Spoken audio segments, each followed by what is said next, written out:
Okay, here we go with a new year, brand new year. Hold on a second. See what we got.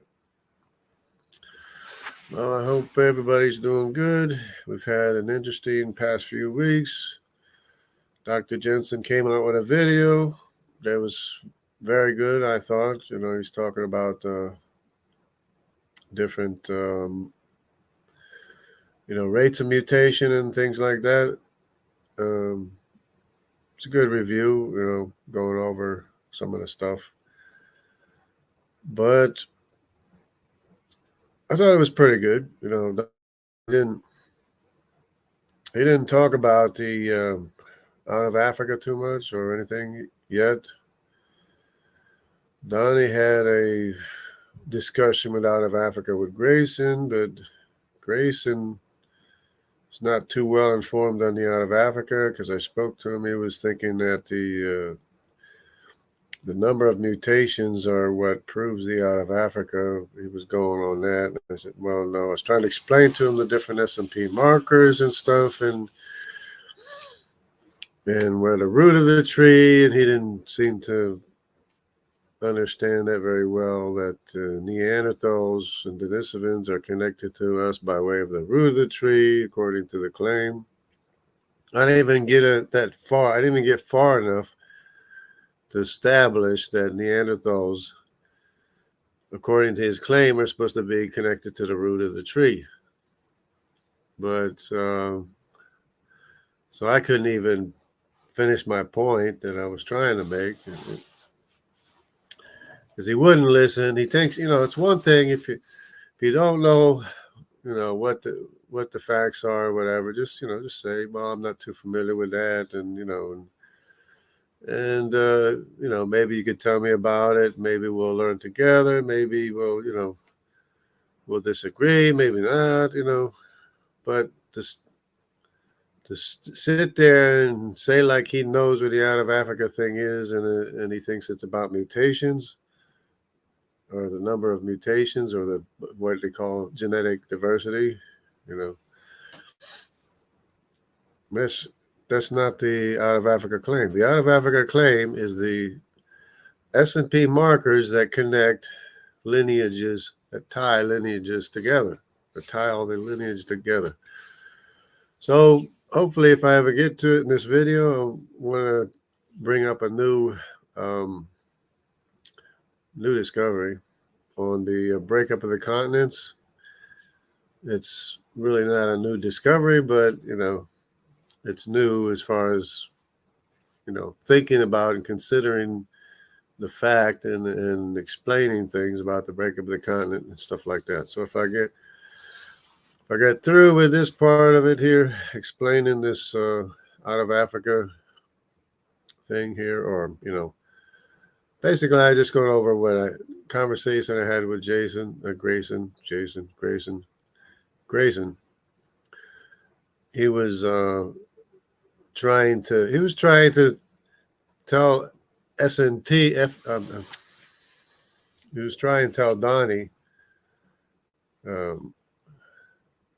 what about the S&Ps, the out of Africa, but he didn't even understand them himself to be even begin to start talking about the S&Ps in the out of Africa. Because again, he thought it had to do with mutations or the genetic diversity of Africans, and that everybody else is less diverse than Africans, which contrary to evolution anyway, but that's what the claim was. And of course, Neanderthals are supposed to be connected to the root of the tree, but he didn't even want to accept that or believe that the Neanderthals are supposed to be connected to the root of the tree, which is with the Africans, which I would say is nonsense, because Neanderthals are more related to Eurasians anyway, to begin with. So the whole thing is nonsense. But I'll go through it. I go through some of this stuff. It'll explain a lot. We can look at it together, some of these charts and stuff. Grayson was saying, well, why don't you bring out a study? Why don't you bring out a study? Well, I was on my phone. I can't really show you a study, and you're supposed to know this already. If you think you know so much, you should know that Neanderthals are rooted in A. They're actually called A000. And he said, no, they're not, no, they're not. But they are. Neanderthals are called A00000, whatever. Which I don't even think, I mean, it's hard to dig out the claims sometimes of the, the skeptics, the atheists, the evolutionists. A lot of the stuff they believe, but they don't just like put it all out there for everybody to see. You have to like dig for it sometimes, which is what I was trying to do this morning, but I didn't actually find a chart with the A0. Sometimes I think they just try to get rid of this stuff. They try to hide this stuff whenever we start talking about it, but that's, probably not the case. But anyway. But anyways, so let's, without spending too much more time talking a whole lot, let me go ahead and share the stream. Happy New Year, everybody. And we'll start looking at some of this evidence here. My computer was acting up this morning. So I got one window open here of this. Of course, we know that the Y DNA atom, the root is right here with the A00, which is African, it's a haplogroup for Africans. This is a P305. That's a haplogroup for Africans, and this one is another one. It doesn't say it here which one it is, but it's another lineage, associated with the A0, which is supposed to be just A, but then they say A00 and stuff, because they already have A1, A2, A3, but then they found another one they called the A0, and then they found another one called A00, and then the Denisovans and the Neanderthals they call A00000 and stuff like that. Anyways, Grayson didn't know anything, didn't even know, the basics of the claim. Anyways, let me move ahead here, see if I can go to my to the ones that the graphs that I looked for, so I can show Grayson, the different ones. Here, we'll start here, I guess. So we got, this is mtDNA, of course. This L123 is mtDNA, but this here, I don't know if you can see it. A 000, I got it 00A. 00A, that's would be Y chromosome, not even mtDNA. But anyways, you have it right here. Neanderthals, Denisovans, rooted here in Homo heidelbergensis. In other words, it's rooted into human beings. These are all, Homo erectus over here, Homo dedeli over here, and who knows what over here. But it's all rooted in Homo sapiens, which is L123, L0, 1, 2, 3, 4, 5, and 6. And then the Africans, the non-Africans come later. So it is rooted, even in the mtDNA, it's rooted in the Africans. East Africa, West Africa, Central Africa, Southern Africa. This is the mitochondrial DNA, the L1, 2, 3, 4, 5, and 6. That's all mitochondrial DNA. But it's A00 or 00A, that would be Y chromosome. So, but that's just the point, is, trying to show that the Africans come first, and then the non-Africans branch off from the lineages of the Africans. Because according to their belief, the tree is rooted with the African group first, and then it non-African. It says non-Africans. So that would include Semitics and Eurasians. But there it is right there. Neanderthal Denisovans are rooted in the African family tree. But he probably didn't even know what I was talking about with that anyways. This one is very interesting because I might come back to it later, because the way they have it here is that Denisovans and Neanderthals are like interbreeding with those not Africans, and mostly Asia and Oceania, as far as the Denisovans. See the Denisovans? So the Denisovans have interbreeding with Neanderthals, interbreeding with Asians in Oceania, which is South Asia. And then Neanderthals here are interbreeding with what? Europeans, of course, and Asians. And not Africans. Well, that's what they have to say, because they're trying to say here that Neanderthals and Denisovans are rooted in Africans first, which is something else I want to show. But I will come back to this maybe if I can or have the time, and to explain why we have this going on here. I mean, it's kind of obvious to me. In short, I'll just go ahead and say Neanderthals are Eurasians. Denisovans are a mix of African, actually, and Asians and South Asians. That's what Denisovans. It's mostly South Asians that are more closely related to Denisovans, which basically just means they're just basically South Asians and Denisovans. Anyway, but of course these are lost lineages. Neanderthal is extinct, Denisovan extinct, but they are connected to and related to South Asians and Eurasians.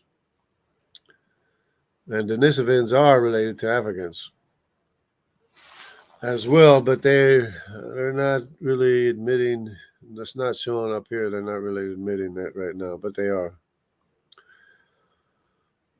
Okay, so this is what I was trying to explain to Grayson.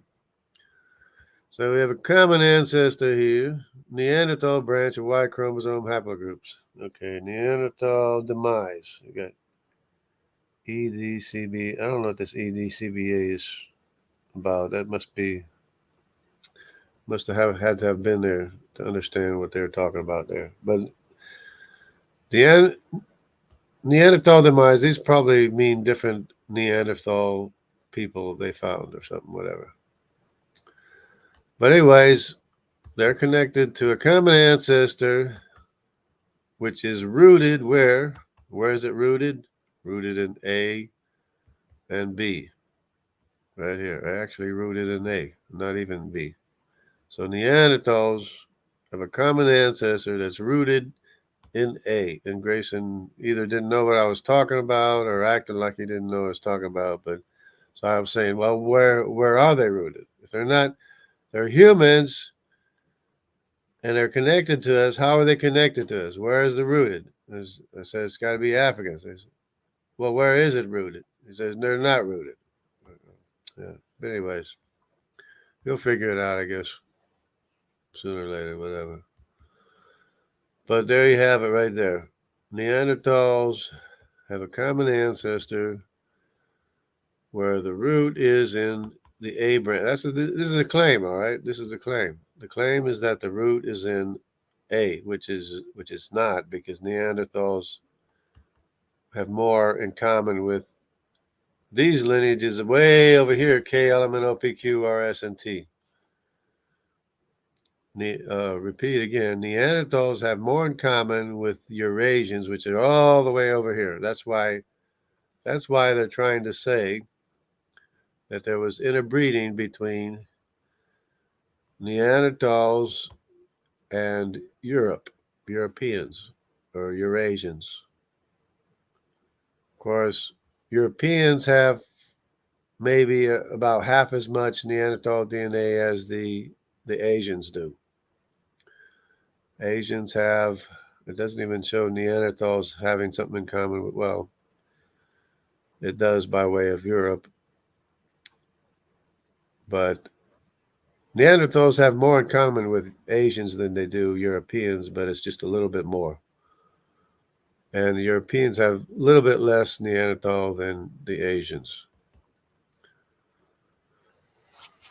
But it's Eurasians that Neanderthals have in common with, because in Europe, the mitochondrial DNA is mostly Semitic, whereas in Asia, the mitochondrial DNA is mostly the daughters of Japheth or Eurasian mitochondrial DNA, which is the M lineage. If you know about the mitochondrial DNA lineage, is the M lineage.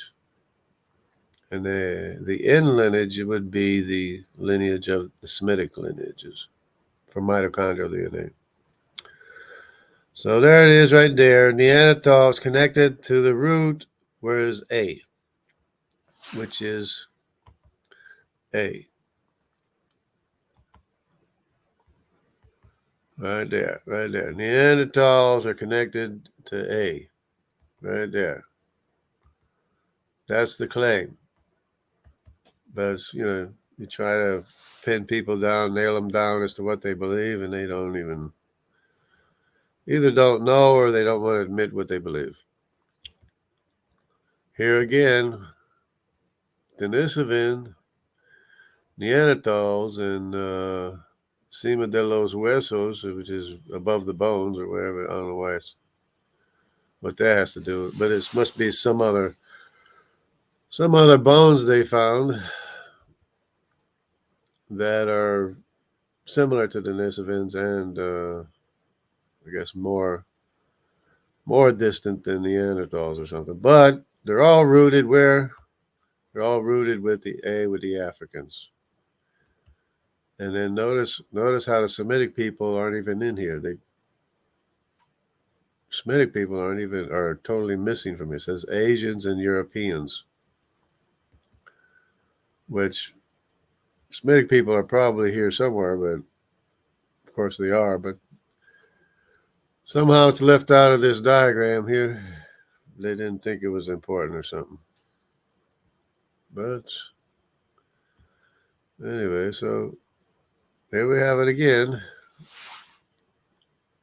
Anytime, oh, here we go again. Anytime you have an arrow like this, that's where the root of the tree is. And this is the yap, what they call the yaps. But you have B, see the Y chromosome? You have B, and the root is in B, but it's not really B, but it's AB. Then you have the FH, which is weird. Then you have a C, which we know what that is, and the DE, and the D and the E, and the E, and then the G, which is FGH, and the F is way up here. The FGH. Anyways, probably an old study anyways, but that's the idea. The root is with the A lineage, and here it has it as the B, but it's the A and the AB lineage. Okay. Now, just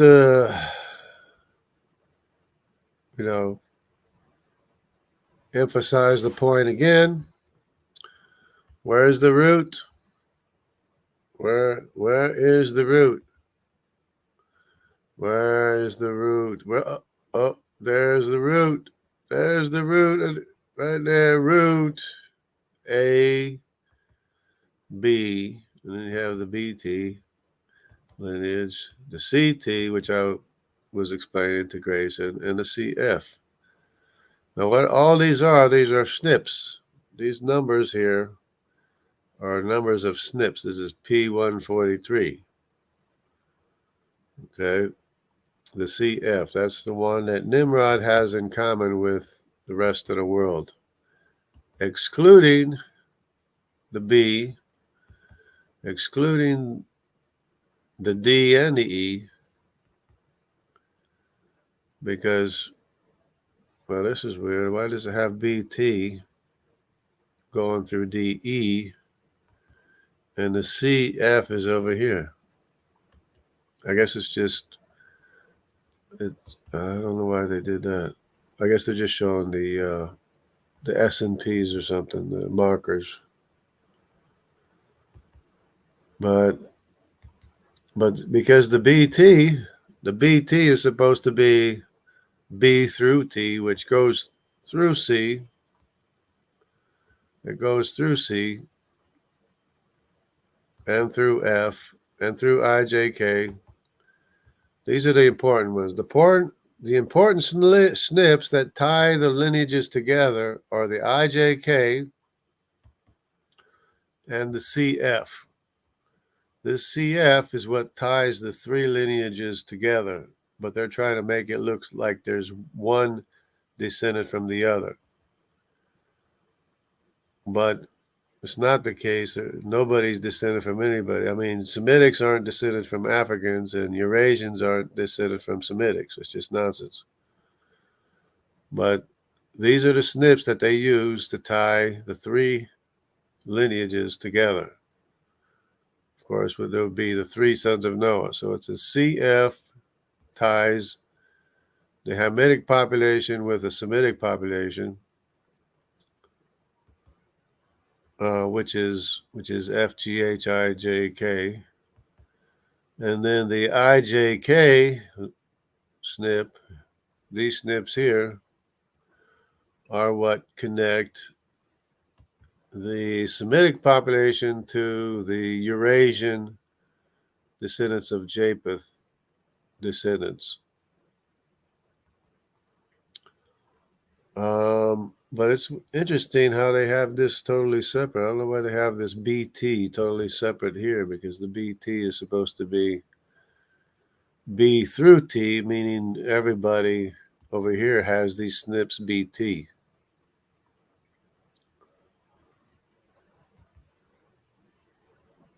But anyways, you notice the CF is how they connect the Hamitic population with the rest of the world.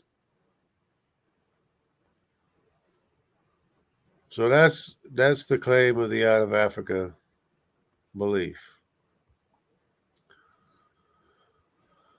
Okay. So let me see what's going on, see if nothing's going on, nothing happening. Hello, Redefined Living. Hello, Doki Doki. Hope everybody's doing good.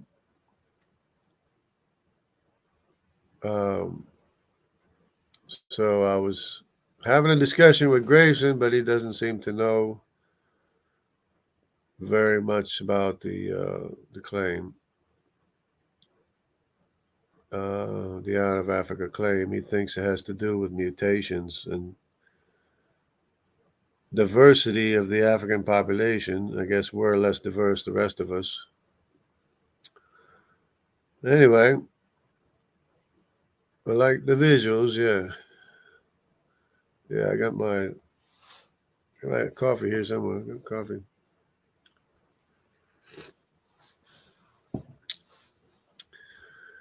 Yeah, so I got some new ones. Maybe before I go back to the genetics, maybe I'll just touch briefly on the other one, which would be, let me see. Let's go to this one here. It would be the breakup of the continents. I've got some new and improved information here on the breakup of the continents.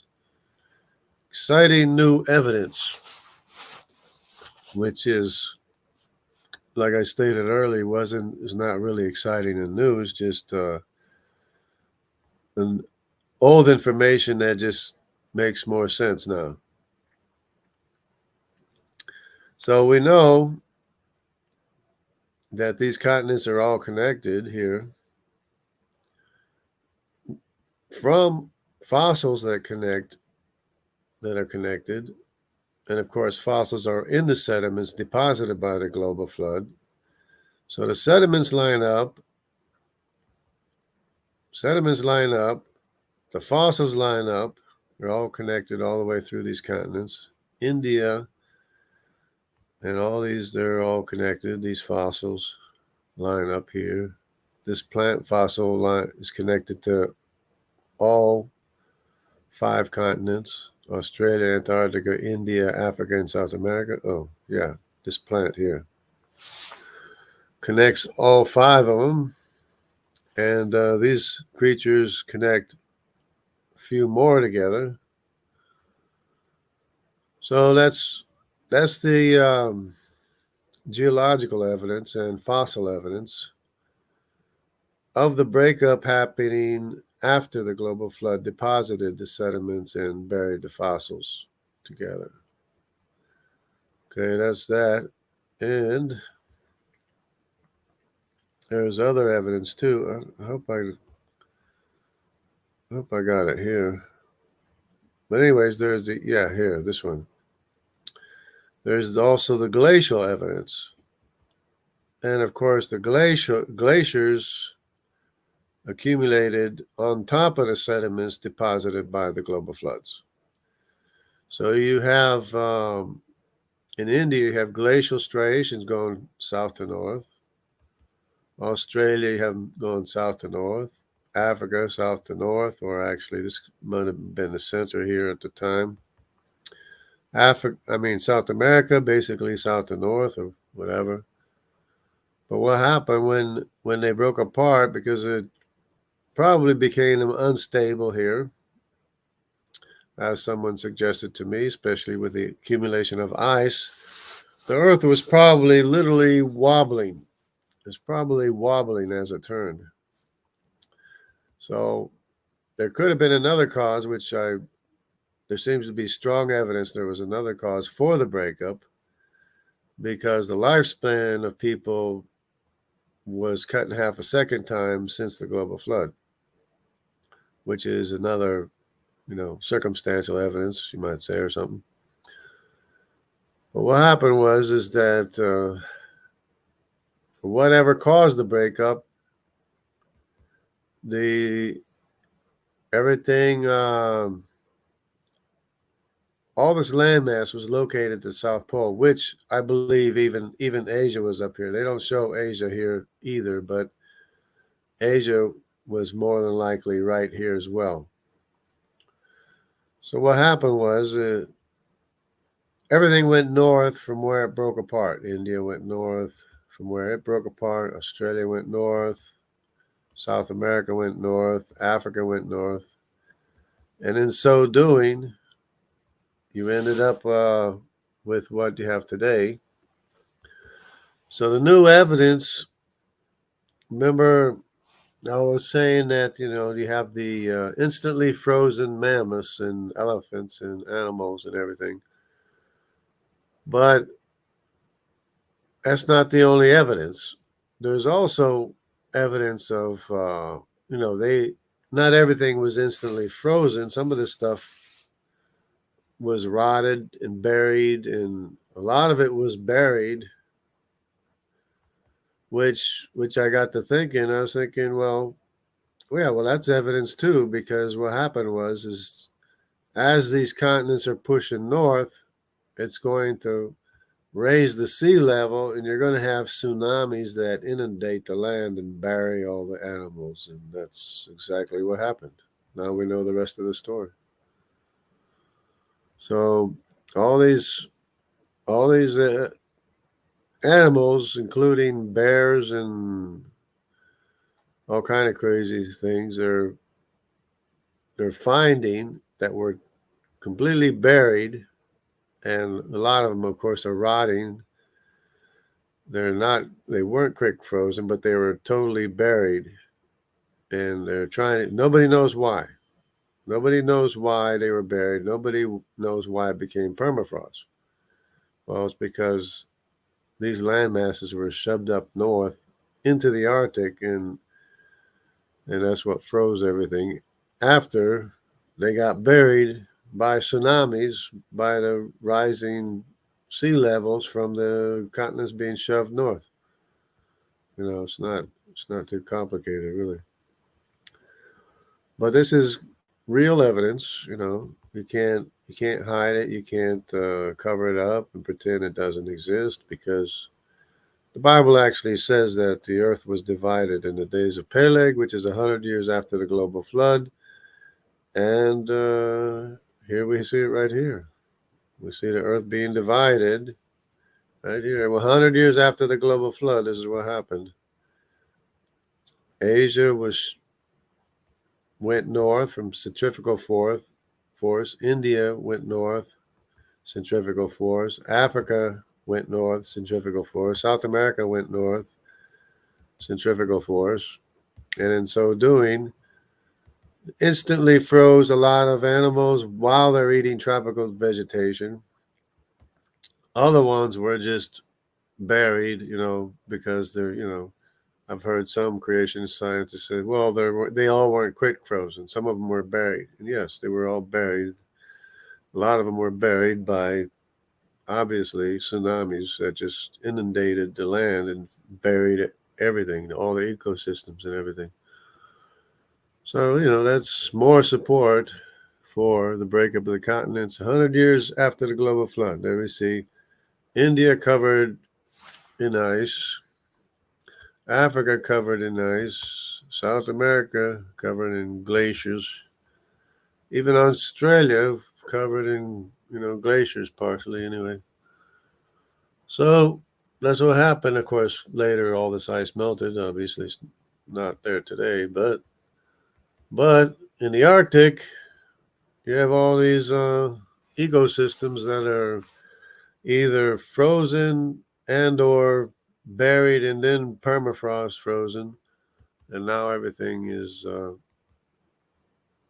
being discovered because they go with their hoses and wash all the ice away, and they dig up all these animals and stuff while they're looking for gold and stuff. Anyways, that's the new discovery right there. Not only were animals quick frozen, some of them were buried by tsunamis because of the movement of the continents going north, being shoved into the Arctic. So there, now we know the rest of the story. Okay. Good morning, Christian Carpenter. Hope everyone's having a good day. Yep, I was explaining a little bit my talk with Grayson, trying to explain to him what was going on with the stuff, but he didn't seem to want to pay a lot of attention or listen to what I was saying. So let me see. Where am I going this one? There's this one here. I don't know what that is. What's this?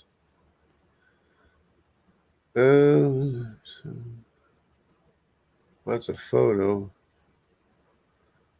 Anyway, I'll go back over here. Go back to this thing here. We'll go. Guess we'll go Table of Nations. My computer's a little bit slow right here this morning, taking a long time to work. So, as soon as it turns on, and or as soon as it gets going, let's see. I just think I'll have a drink of coffee while I'm waiting.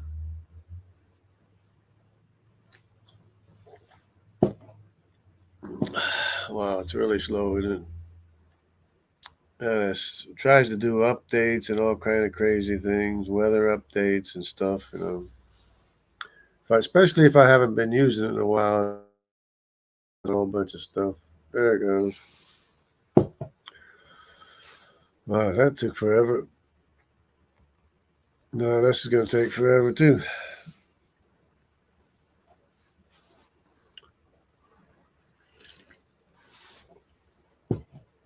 There it is. Okay. So I had to explain to Grayson about the out of Africa that Neanderthals are actually called A0000 because they're connected. The root of the tree is connected to Africans A00. But we had a hard time accepting that for some reason, one reason or another. So that's about it.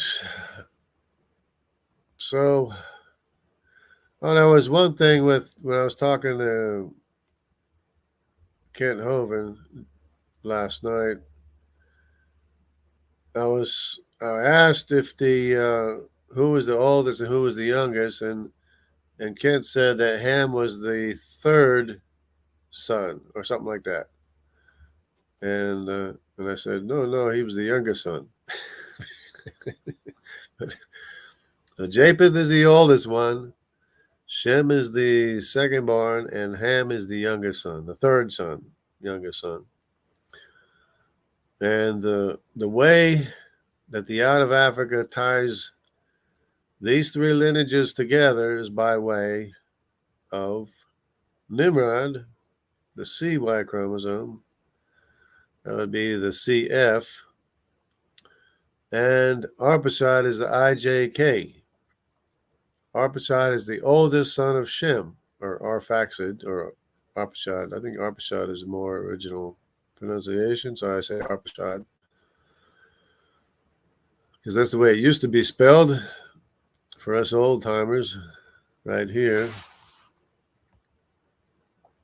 Right there's the spelling Arpachshad. Arpachshad. So, but they call it Arphaxad now. I guess it's easier or something. English-sized Arpachshad. But that's it. Of course, you have Babylon here. There's Peleg, the days of Peleg, the earth was divided. And you have who? Anyways. Ur of the Chaldees, that's where Abraham and Nimrod lived in very close proximity and association. So much so that Abraham got in trouble, according to, other sources, with Nimrod. So much so that Nimrod tried to kill him.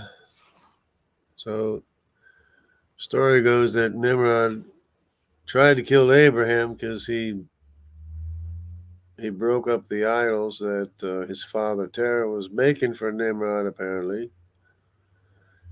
And Nimrod got very angry, wanted to burn him to death or kill him or whatever. So they ended up killing somebody else instead of Abraham. They thought it was Abraham. Oh, that was somebody else. But then, well, there's conflicting stories too about that. But because Nimrod had he had some fortune tellers saying that Abraham was trouble and that he had to be killed anyways. But anyway,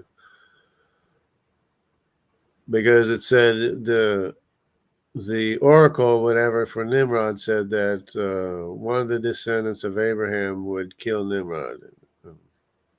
And the story goes that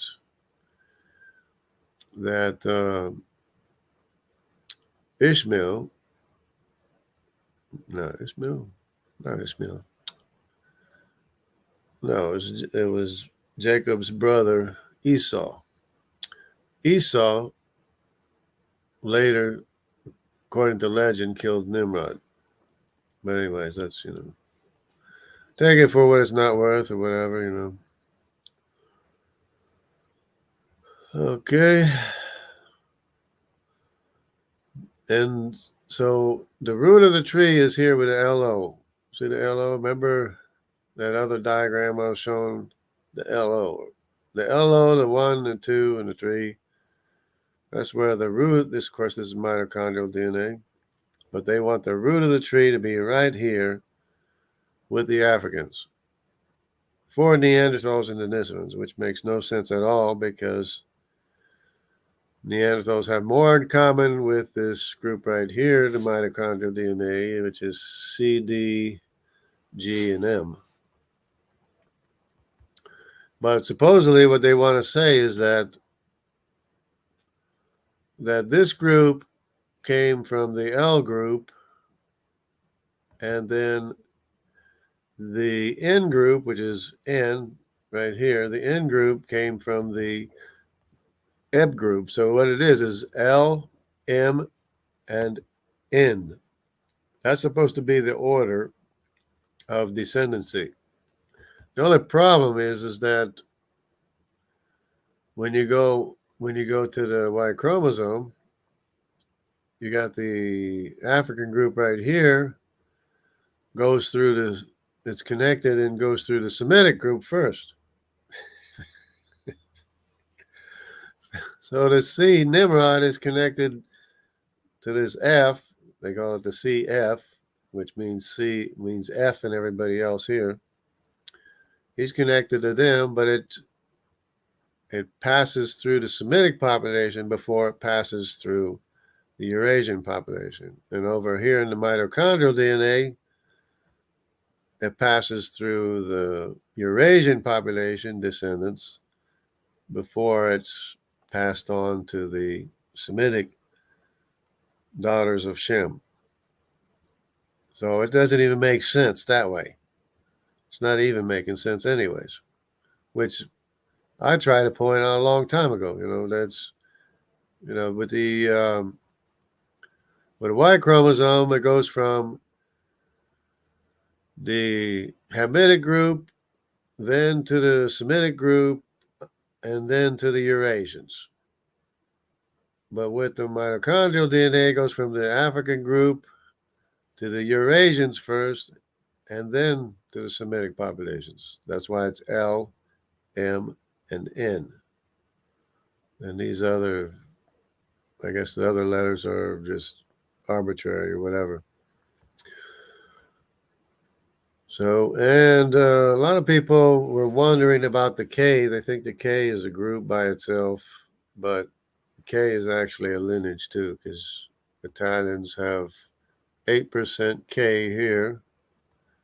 Then you go up here, and the Italians have 4 more percent. They got K, 2% this K, and 2% this K.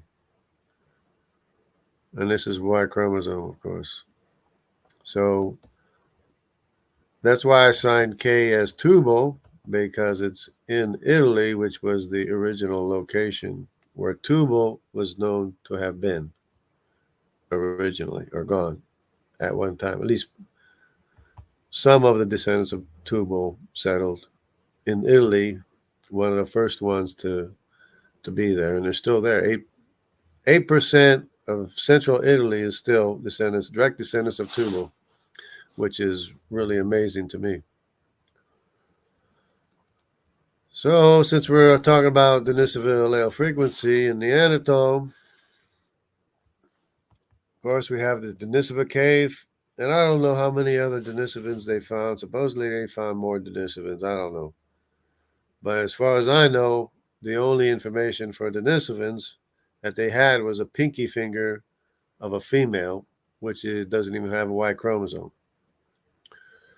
But anyways, they do have DNA, and they compared it to other populations, and they used to say, well, it was the Papua New Guineans, but turns out the population in the Philippines, called the Negritos, have more in common with Denisovans than even the Papua New Guineans.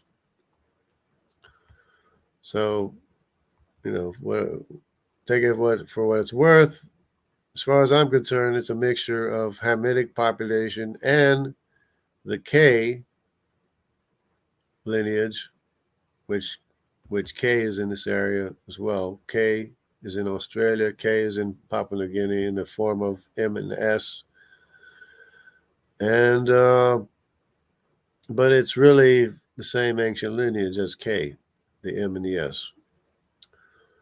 But they've discovered that there's a Philippine population that's even has more Denisovan Denisovan allele frequencies than the Papua New Guineans.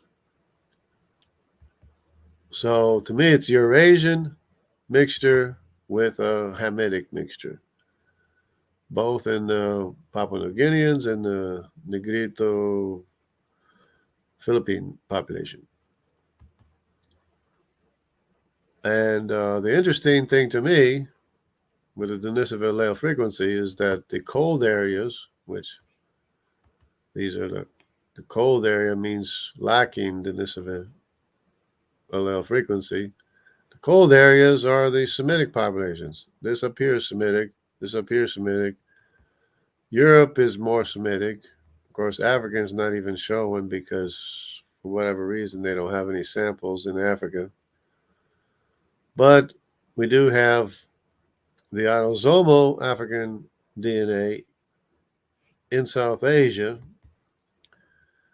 by way of both the D, which is up here near the Denisovicate to begin with, the D haplogroup, and the C haplogroup of Nimrod is in the area as well, both of which are Hamitic in autosomally and originally DNA. But the D is the reason for the name Sinim, if in fact it's the Sinite tribe that came from Sinai, all the way over here. It's the Canaanite, Hamitic Canaanite Sinai tribe, which is probably be in Arabia. Sinai is Arabia, right? But the Sinai tribe, traveled all the way here. There's still Andamanese with the D Canaanite haplogroup because D is connected to the E2. It's compatible to be connected with the E2, which would be the Canaanite tribe, the Sinite tribe. And it's the reason for the name Sinim given to China, or Sino. That name Sino or Sinim, the Bible refers to China as Sinim. That came from the Canaanite tribe, which was the Sinite tribe, or the tribe of Sinim, basically. And they got eventually, I guess, they got pushed out. They're still in Tibet and places and all the way in Japan. This area here, they're still over here, and they're still all the way up in Japan. The history is that they were pushed north to the northern parts of Japan, where they are still today, the D, Y chromosome, displaced by the O population, which, as far as I can tell, is Magog. So the Magog displaced the original Sinite population, just the same as in Italy, the original Tubal population was eventually displaced by everybody else in the Mediterranean, basically. So, it's not complicated, right?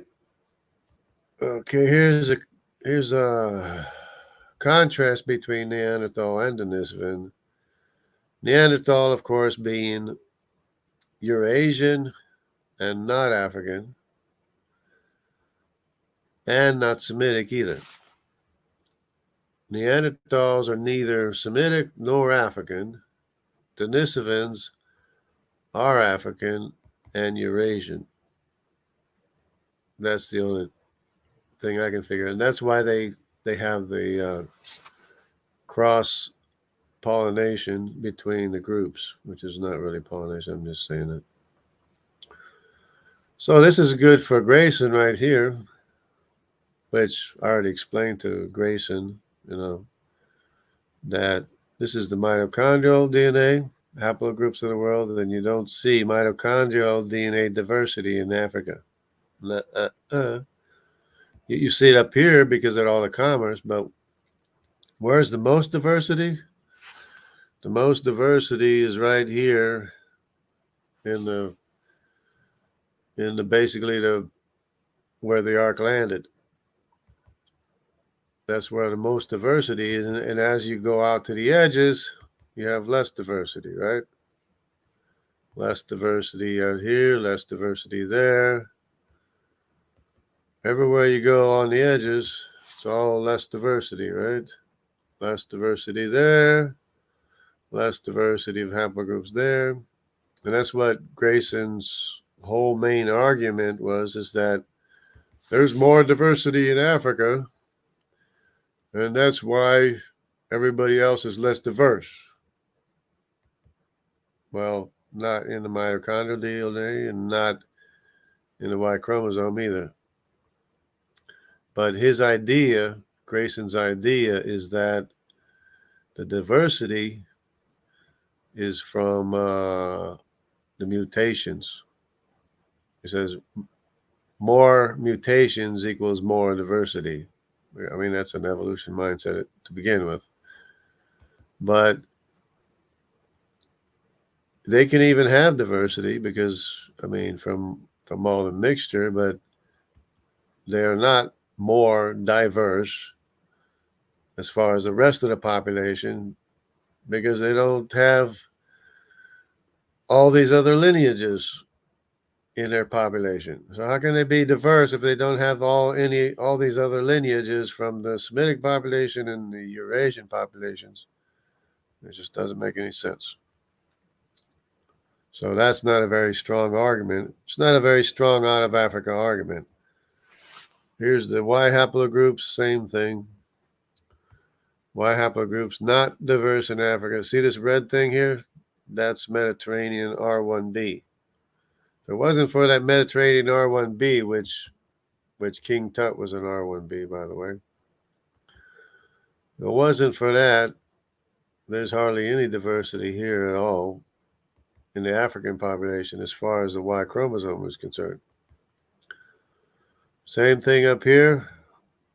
This red here is the R1A.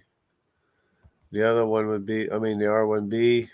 The red is R1B. The other one would be R1A, which, let me see which is which here. Yeah, the yellow is the R1A. So the yellow is R. The yellow is R and the red is R. Both of them are R. Both of them are descendants of Gomer, and that's not much diversity there.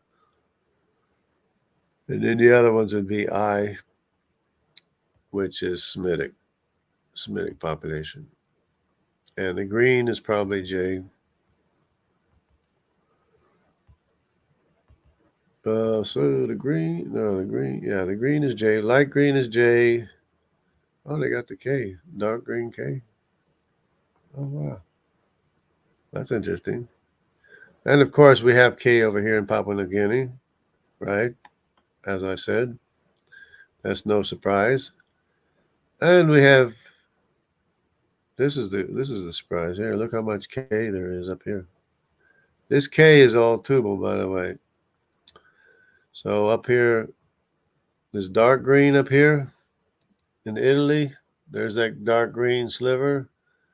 All these dark green slivers here are direct descendants of tubal.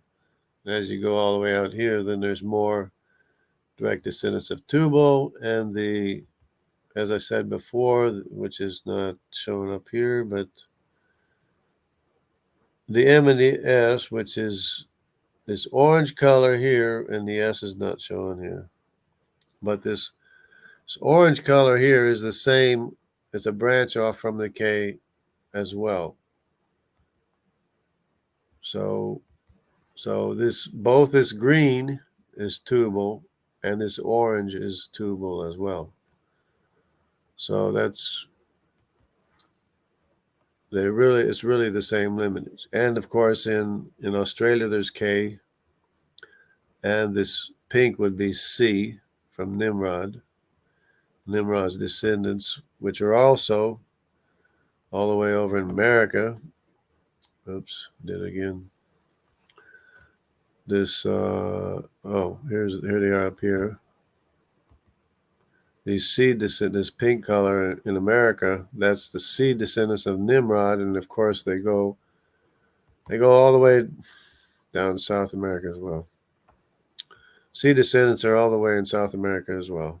It's just not showing up very much, but they're there. On this map, what else we got? We got the Elamites are in black. So the Elamo Dravidians, Elamites went this way, they went that way, and this way, that way. Those are Elamites. That's H. The G, where's the G? The G is white. So the G would be the Syrians. So this is the Syrian population in white. The Assyrians, direct descendants of Asher, the son of Shem, who is younger than Elam and younger than Arpachshad.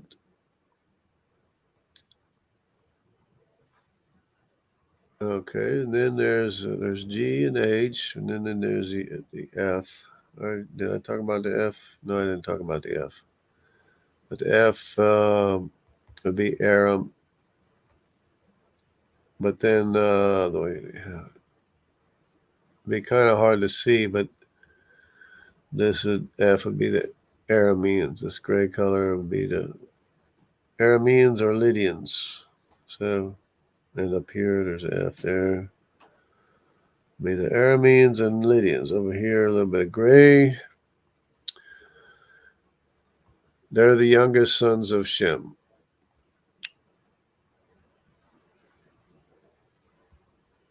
It's kind of interesting. Here's the X. The X is a Semitic lineage that was passed on to the descendants of the Madai. So Madai came from this area over here, this end here.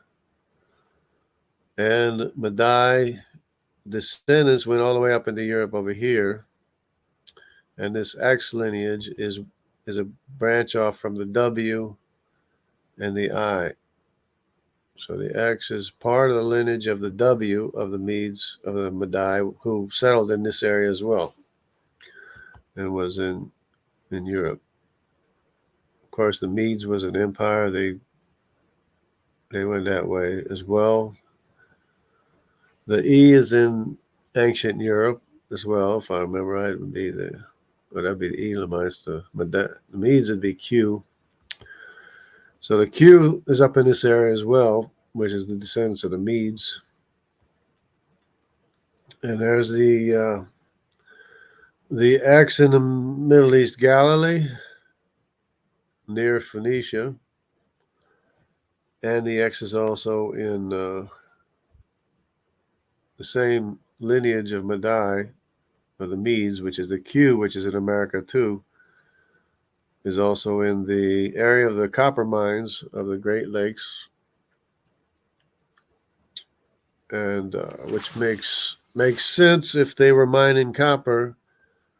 These are ancient copper mines in the Great Lakes area, and it makes sense to have the X2A here as well as here, if in fact the Phoenicians were traveling all the way to the copper mines to get copper and gold and silver and everything. Okay, there it is again in America and in the Levant area, basically, and Anatolia, they call it. Anatolia. So this is the claim where the Neanderthals and Denisovans are rooted in the African mtDNA here. And here we got the little 0AA. And then from them comes the non-Africans, supposedly. By way of the mtDNA, but they don't say that it's first In the mtDNA, it's the first goes through Eurasians and then to the Semitic population. But in the Y chromosome, it goes from the Africans to the Semitics and then to the Eurasian population. So it's a little bit contradictory there. Doesn't really make too much sense, a whole lot of sense that way.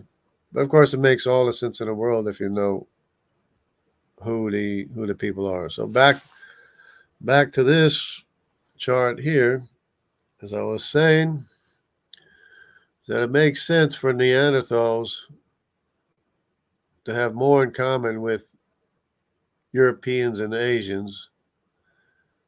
And then Denisovans, we know, are not only related to South Asians and Asians, but the Denisovans are also related to Africans, which is not even shown here, because I guess they don't want to admit something or something.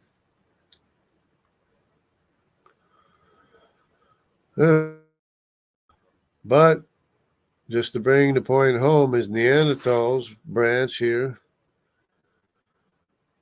have a common ancestor that's rooted, supposedly, in the out of Africa claims, rooted in A and then B. And then the connection with C over here, it's C that's connected to F. This one doesn't show, but, and then this one over here is the IJ that's connected to the K element of PQR, S, and T. So anyway, the root is with the Africans, of course. The root is supposed to be here, which is not. The root is in the Asians, the Eurasians, because the Eurasians is the oldest son of Noah. So it can't be rooted in the African. It has to be rooted in the Eurasians. So how do we make sense of all this? And this one really doesn't make sense here. But it is showing the root. It's showing the root being here in A and then B. It's called the root, which, I guess Grayson didn't know. So let me find a better example here so we can see how these are tied together. See how all these people are tied together. This isn't too bad. This shows the claim again, the out of Africa claim, the Y tree. The root is in the A00, and of course, Neanderthals would be A0000, and the Denisovans are A000 or something like that, or vice versa. Which is hard to dig up that claim, but it is a claim. And the root is right here. That's why Neanderthals are supposed to be connecting to the family trees with Africans, but Neanderthals have more in common with this group of Eurasians over here, all the way over here. Not even Semitic population, not African, not Semitic, but only the Eurasians population.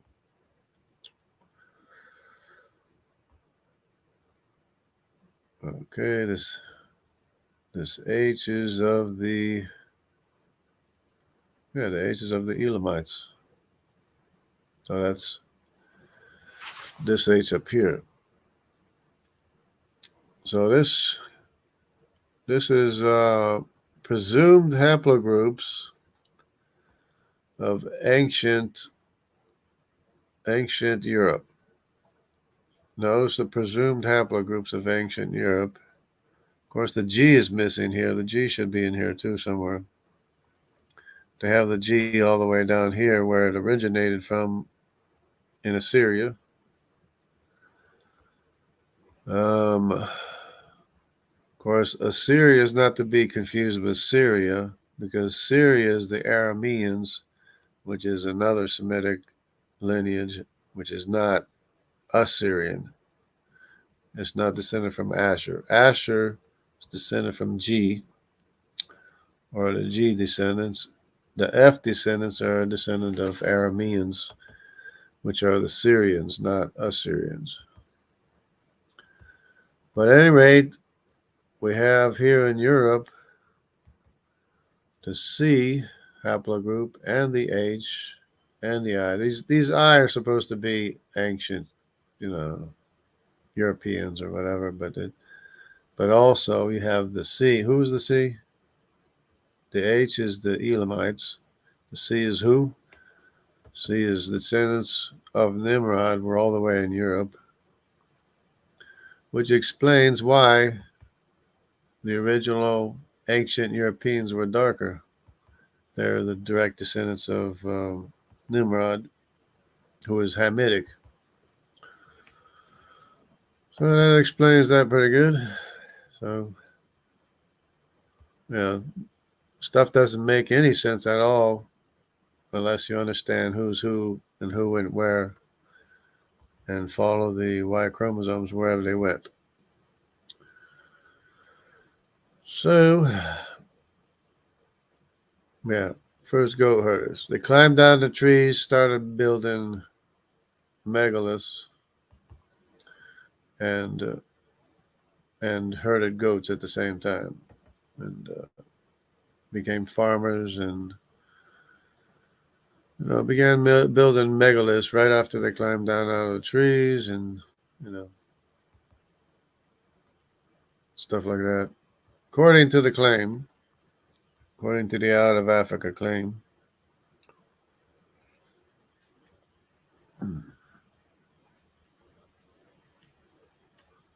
the corn model haplotype. Corn model haplotype is JP58. Of course, the Jewish population being J2M172. I'm actually an I1, but it's M170. And the Judaic population is M172, and I'm M170.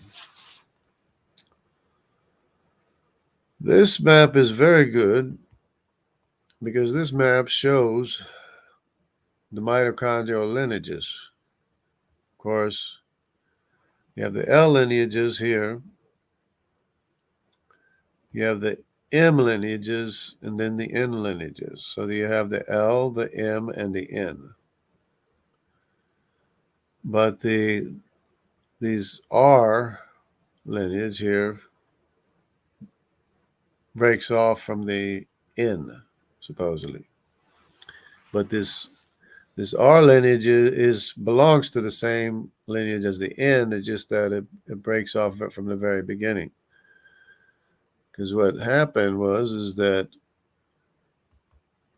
the guy that is the progenitor of the Medes, the Medes and the Persians, but not the Persians, but the Medes are descended from a person called Madai.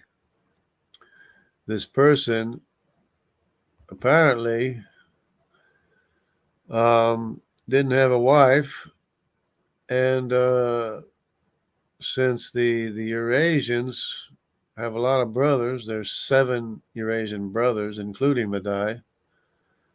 I guess Madai was left without a wife or wasn't interested in any other wives, and he asked for Shem to marry one of Shem's daughters. So that explains how you have 2 Semitic lineages totally separate from each other right here. You have the one lineage of N, which is the A in America, the X, W, and the I in Europe.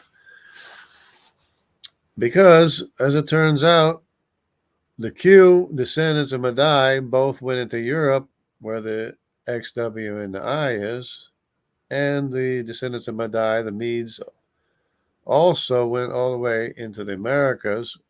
Here we go again. Also went all the way into the Americas, where we have,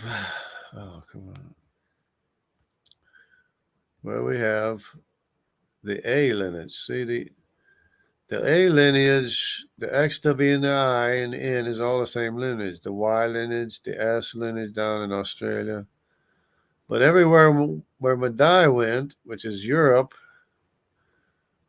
and the Americas, which is A, you have this mitochondrial lineage that follows Madai, which is the Q, which is the majority population in South America, comes up all the way through here through the Mongolian population. The Q is Mongolian as well as the C.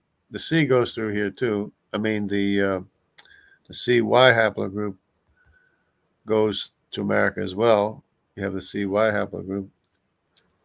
But it's interesting that everywhere where you find the Q, like in South America, you have the A lineage, which is a Semitic mitochondrial DNA lineage because of the fact that Madai asked to marry one of the daughters of Shem, which accompanies him or his descendants everywhere they went.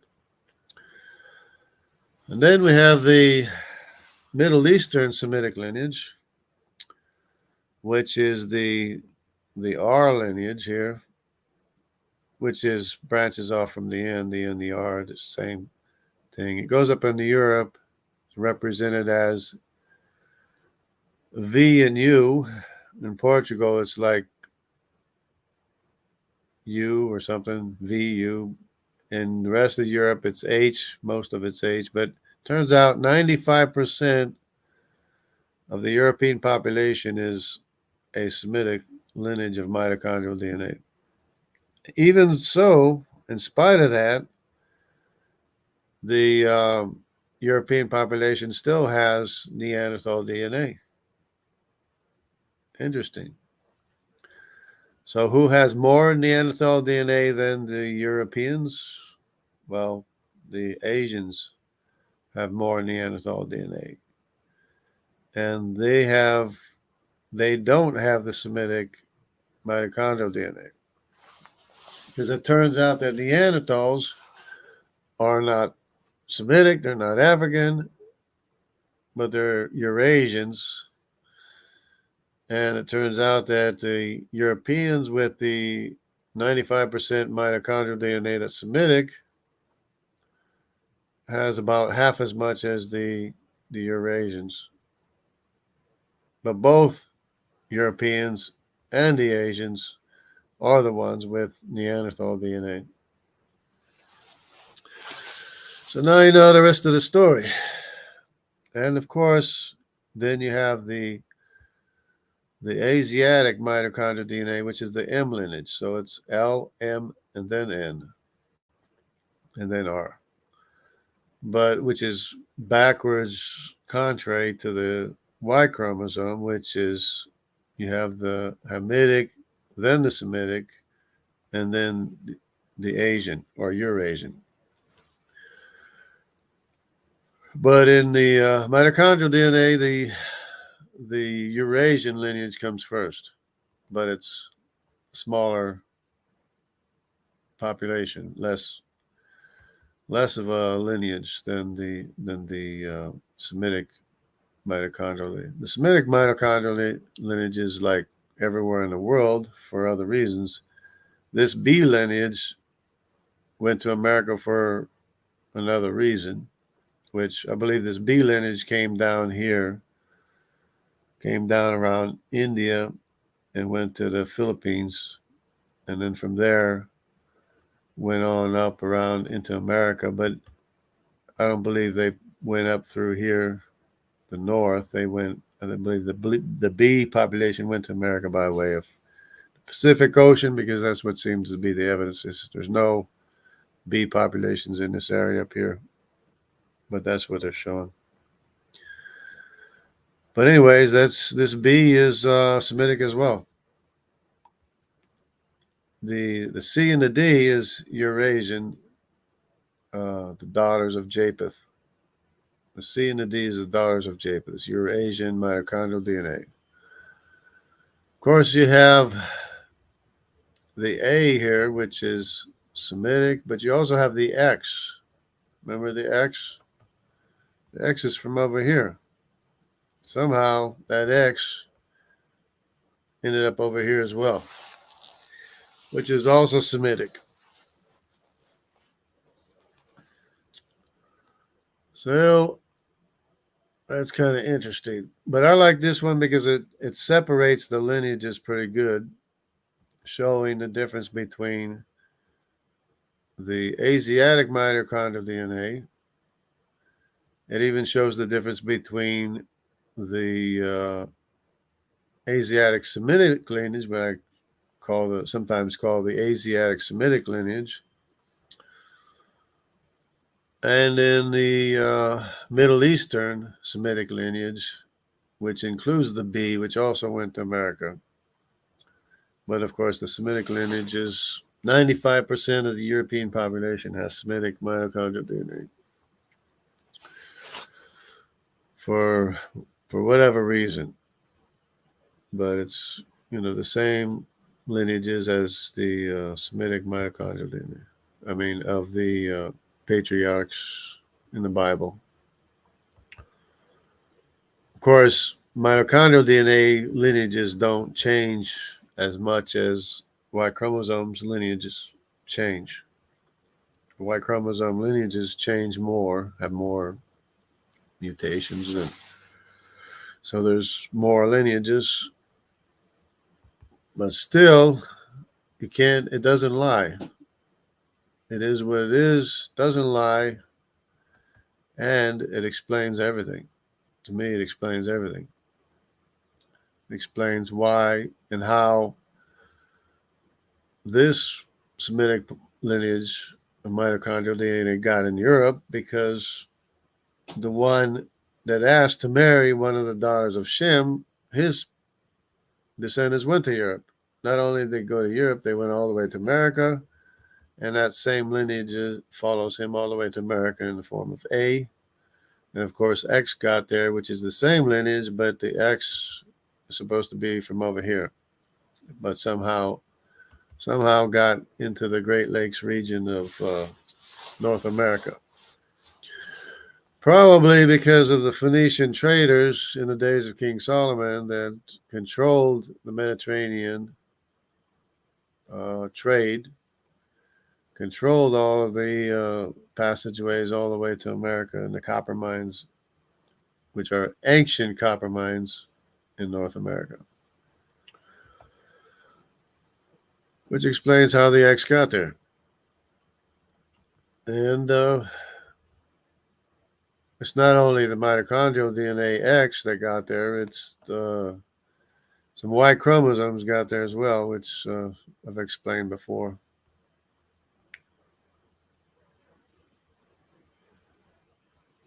Okay. This one, just to show the root of the tree, is with the A and the B, and you got the G. The G, which is here's an F lineage too, but the G lineage, of course, is Semitic. F is Semitic, which would be the Arameans and Lydians, the F. The G is Assyrian.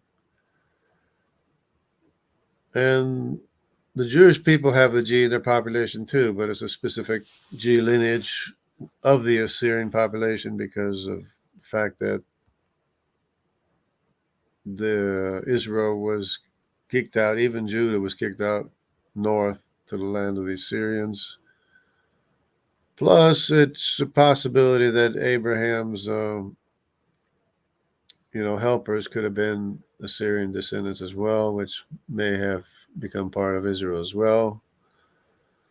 Not sure about that, but that's an idea. Then you have the I is also Semitic, still in the Semitic populations. The I1,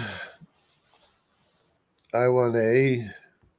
There's an I1C, which is what I am, but it's a pretty large lineage in Europe, the I1A. There's the I2 as well, which is in the Mediterranean. the Baltic areas, the I2, but it's still Semitic. The J1, J2, that would be the Arabic populations and the Judaic lineages, Judaic populations, which I have to figure out who is who and which is which. So I'm guessing from this one, man, J2. See, the J1 is more the Arabic lineage. That would be J1, except for the fact that the colon modal haplotype is J1P58. So somehow, some of them are Arabic, some of the J1 lineages are Arabic, some of them are Israelite, because that would be the tribe of Levi. The colon modal haplotype would be the tribe of Levi, which is an Israelite tribe, descendants of Aaron, Moses' brother. And then there's the J2 lineages, which are basically King David, King Solomon, and anybody who was other than King David and King Solomon's descendants, basically. Then you come to the LT. They call it the LT, element LPQRS and T. Somehow you get the L and T together, but it's element LPQRS and T. The L would be the Thracians. The Thracians existed before Greece existed. But then there's the T, which would be descendants of Javan, his brother, which would be the Mediterranean Sea people. Would be Elisha, Dodanim, Kittim, and Tarshish. So it'd be Tarshish, Elisha, Dodanim, Kittim. Those are all Mediterranean populations, and Anatolia populations would be T. And which probably became part of the Phoenician population as well. Q, of course, is the Medes, the Madai. That would be descendants of Madai. The R is all Gomer. That's all Gomer. Of course, this is not complete, but that's basically what it is. So the element LPQ, and T is all Eurasian. The FGHIJ is all Semitic. The K element LPQ, and T is Eurasian. Which the K is a K. The K is not on here, but that's what it is. This is probably older, or just excluded some of the information for whatever reason. Talking about Utsi. Utsi had a G Y chromosome. It was a Assyrian descendant.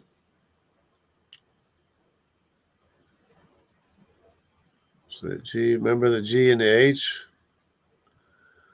The H is in Europe, but the G was too, because Otzi was a descendant with a G haplogroup from the Assyrians.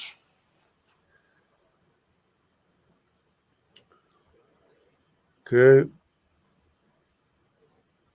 Now this is a good graph that gives you a good idea of how things are connected. This is because a lot of the graphs so far really don't show how things are connected very well. This one does. Of course, the root is in A. Tell Grayson the root is in A, and the Neanderthals are connected to that root, which is in A. Supposedly, even though it doesn't make no sense, it doesn't make any sense because the Neanderthals have more in common with, the other end of the spectrum over here, the Eurasians. So that's just nonsense anyway to begin with. But the claim is Neanderthals are connected to the root. That's what the claim is. Because they have to be, because they're human. So they have to be connected to a common ancestor with us, with a root being A, for everybody who believes in the out of Africa, belief, evolutionary belief. Problem is that the descendants of Ham are the youngest descendants, so how could they be the root? They can't be the root. But according to their story, they dug up all these snips. Of course, they didn't dig up snips rooting the tree with the Eurasians. They dug up the snips by way of trying to prove the root of the tree with the A lineage. So that's what they got. They got all these snips here. It's A1 here with this snip here. Whether or not they have an AT, I don't know, according to this, but they got a BT. So the B means B and the rest of the world, which is already an indication that these are downhill from B anyways, but that's another story. The CT is a SNP. It's a marker that's shared with C, which is a Hamitic population, ancestry, father to son, non-recombining DNA. So the CT includes the DE, the C, and the F, and everybody else going to the right. So then there's this marker here, and these are real markers, by the way. They actually do connect these lineages. So in other words, this lineage has this CT marker, and these lineages over here have this CT marker. Okay, this is how they connect this C group with the rest of the world, because you notice the rest of the Hamitic population, most of which is E3, I'm showing E2, E1, anyway, most of which is E3, anyway, has this marker but doesn't have this marker here. So the CF is a marker that's shared with the C population, but not the D and the E, which is most of the Hamitic population. So how in the world is this C population going to share this marker over here with the rest of the world going from left to right, and this population doesn't share it? Wasn't the D and E supposed to come from C? Well, no, not really.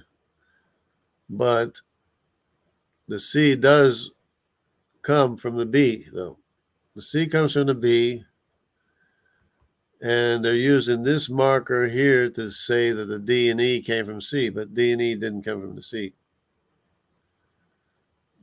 The only thing this shows is that C is from the same lineage as the D and E, which is Ham.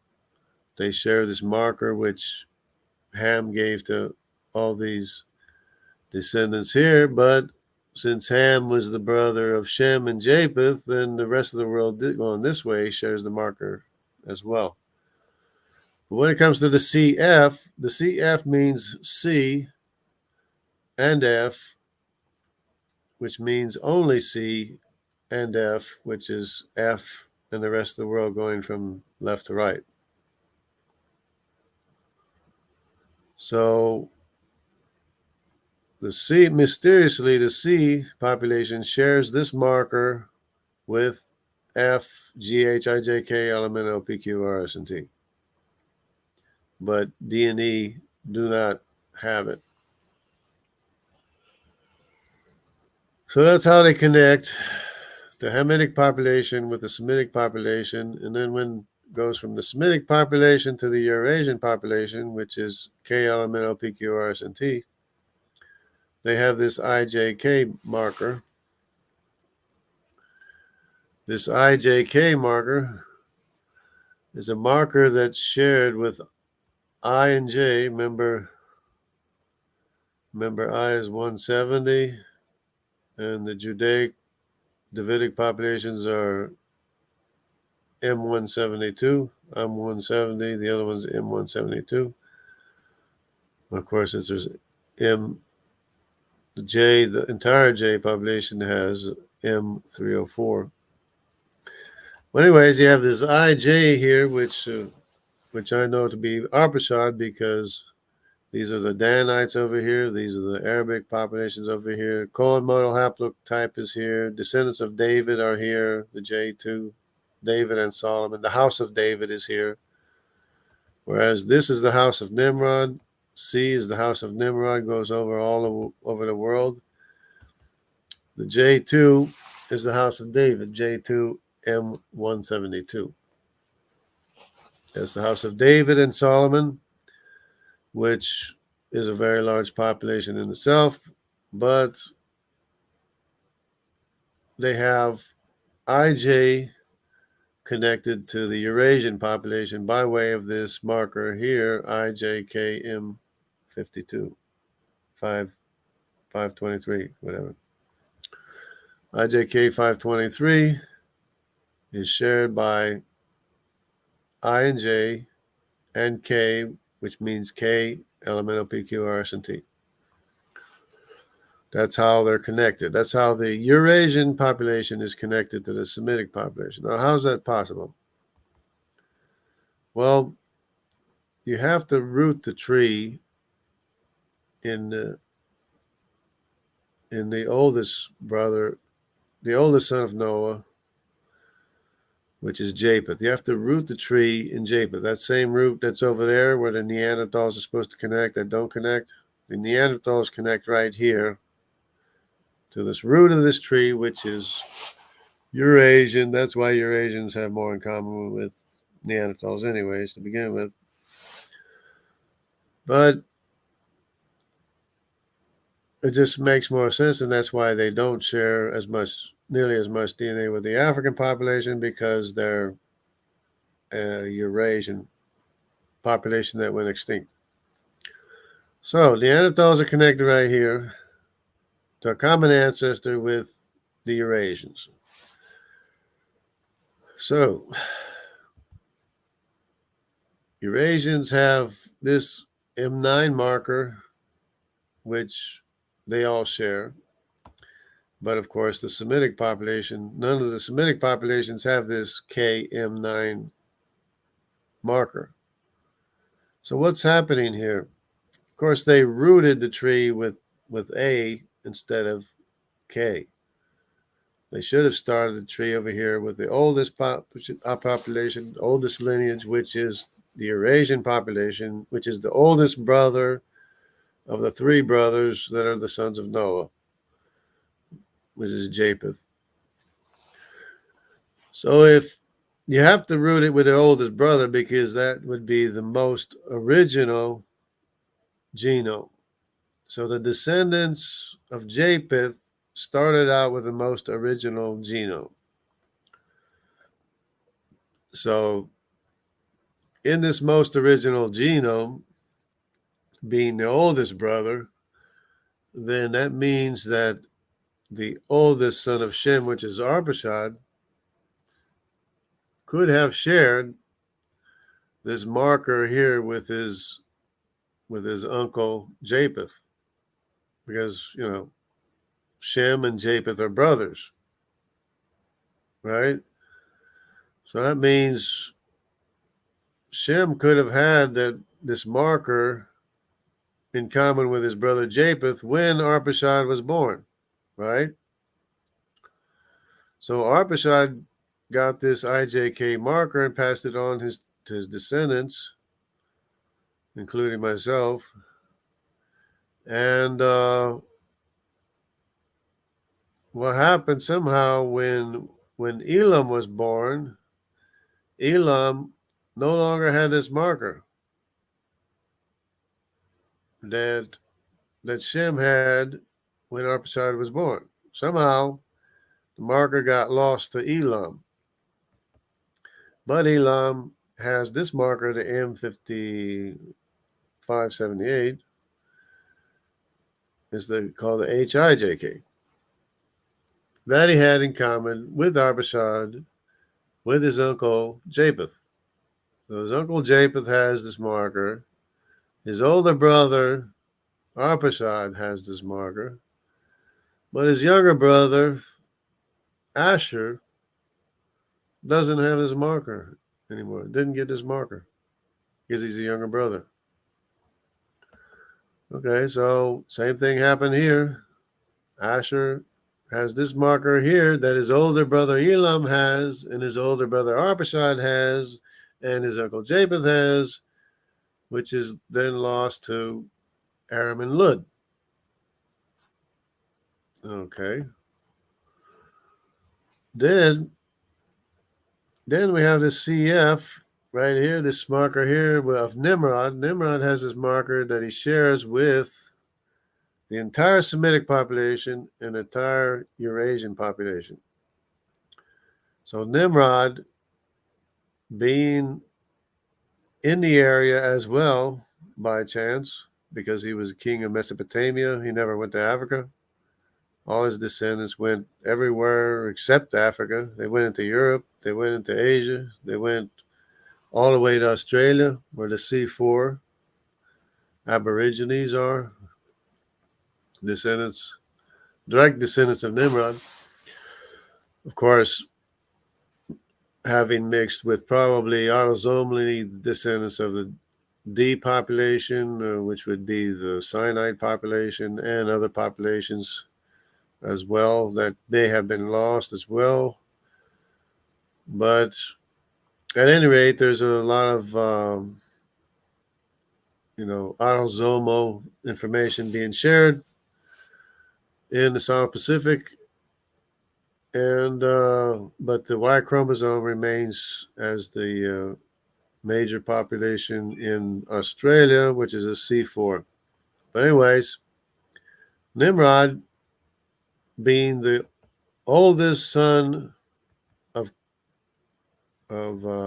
Cush, right? Nimrod is the oldest son of Cush, who is the oldest son of Ham, could have shared this marker with the rest of the world going from left to right. Especially considering that there seems to be less mutations going this way. But anyways, he has the marker, and his younger brothers don't have the marker, and neither do his other younger cousins. They don't have the marker either. But that's how they want to try to push this out of Africa belief by rooting the tree in A, which is it's a lineage, it's a Cushite lineage, as well as B. B is a Cushite lineage, which is the reason why C is connected to B because it's a Cushite lineage. Cush is the father of Nimrod. Then you have a B population over here. But the majority of the African populations would be the E population. Well, with the exclusion, the A and the B is pretty big too, but they're their own lineage, descendants of Cush. The rest of them would be E1, E2, and E3, which is Put, Canaan, and Mitzrayim. So the D2 would be probably the descendants of Canaan, which is the reason why the D is a descendant of Canaan. I mean, that's why D is a Hamitic population in Asia, because it would be by the way of the Sinite tribe, who is the son of Canaan. So Sinim, the Sinite tribe, descended from Canaan, is the reason why you have a D Y chromosome that's connected to the E2 population, which is Canaan, but the D isn't in, of course, Asia. So this D is in Asia. whereas the rest of the E population would be E1 and E3 and E2. They're in Africa, but the D went to Asia. But the E2 would probably be Canaan. It could be any one of these, but Mitzrayim being the largest population is probably the E3 population. Canaan is probably the E2, where the D came off. And Put, descendants of Put, which would be the North African original Phoenicians, according to Josephus, his descendants would be the E1.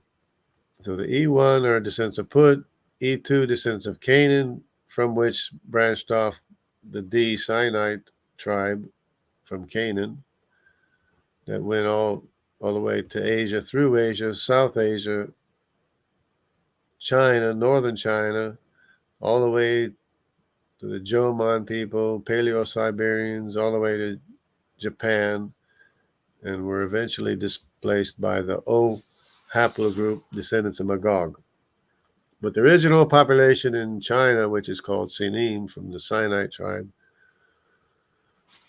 of Sinim in China, that's the reason why it's called Sinim, would be because of the Sinite tribe that was in China. And the Bible says that the Jewish people will come from as far as Sinim, the land of Sinim, which is China. Of course, which they were later displaced somewhat, by the Magog, descendants of Magog, the O population. But that's how you have these three connected together, but they're, instead of having a stair step out of Africa, you have a stair step from the oldest brother, Japheth, to the second brother, Shem, and then to the youngest brother, Ham, connected by these critical SNPs, but it's not that an SNP is being gained going from left to right, is that these SNPs are being lost going from right to left. See over down here, these are all SNPs that were gained. This IM 170, I have that SNP, as far as I can remember, and it goes to IM 253 or something like that. I think it's down here, right here. This I1 M253, that's my SNP. I have that SNP, which came from IM 170. And over here, you have you got the M12, 420, J1. Oh, that's the okay. You don't have the J2. You don't have the M27, but there's an M270, which is the largest J2 population, which is not here, which is likely the direct descendants of the House of David, which is J2 M172. Whereas I'm on M170, for whatever reason. So, and of course, the I is the descendants of Dan, the shipbuilders that were the Danites that are in the Mediterranean and went all the way to up the Danube, over to Sardinia, and all the way to Denmark. The Danes, from the tribe of Dan. Anyway, something like that. Which some of them became Vikings. My lineage is not a Viking lineage, but may have gone by way of Vikings, either Vikings or Anglo-Saxons. Anglo-Saxon, might have been Anglo-Saxon. So, but that's how these three lineages are connected by way of these critical markers that the oldest son of Shem shares with his uncle Japheth, and the oldest son of Cush shares with his great uncle Shem and Japheth. So it's possible.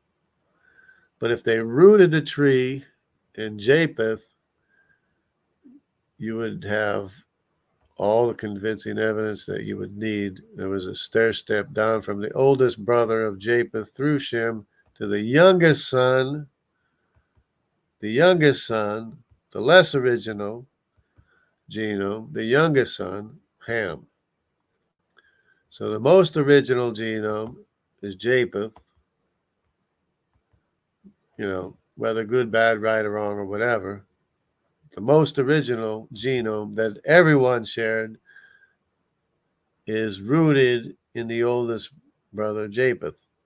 He had the most original genome, which was shared by Shem and Ham, but then Shem and Ham, being younger, were losing those markers.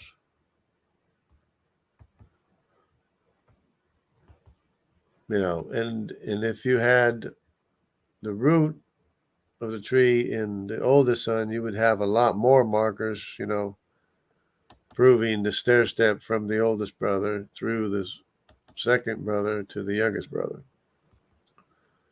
And the only reason these are connected, the only way they can make this out of Africa claim is because Nimrod is the oldest son of Cush, who is the oldest son of Ham, who could share this marker with his great uncles Shem and Japheth.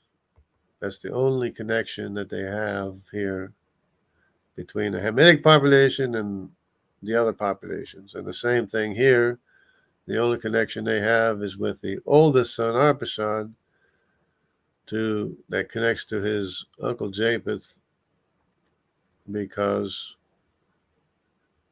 originally they all had the original genome, both Shem and Japheth.